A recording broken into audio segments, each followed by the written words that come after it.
రోమపత్రిక 10వ అధ్యాయమున 4వ వచనం చూడండి. విశ్వసించు ప్రతివానికి నీతి కలుగుటకై క్రీస్తు ధర్మశాస్త్రమునకు ఏమన్నాడు? ప్రతివానికి నీతి కలగడానికి క్రీస్తు ఏమయ్యాడు? ధర్మశాస్త్రానికి సమాప్తి అయి ఉన్నాడు.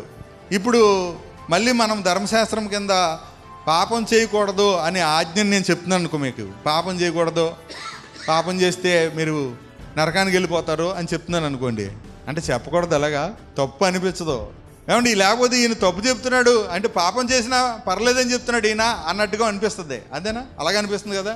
కానీ యేసు ప్రభువులోకి వచ్చిన తర్వాత ఆయనలో మనము మన యందు ఆయన మాటలు నిలిచి ఉండడం, మనము ఆ మాటల ద్వారా కలిగే ప్రేమను బట్టి ప్రేమించినప్పుడు దేవుడు మన యందు నిలిచి ఉంటున్నాడు, మనం ఆయన యందు నిలిచి ఉంటున్నాము. నిలిచి ఉంటున్నప్పుడు మనము ఏది అడిగినా ప్రభు ఇచ్చేటట్టుకి సిద్ధంగా ఉన్నాడు. ఆయన మన యందు ఆయన సంతోషం ఉంది. మన సంతోషం ఏమవుతుంది? పరిపూర్ణమవుతుంది మనం ఒకరినొకరు ప్రేమిస్తే.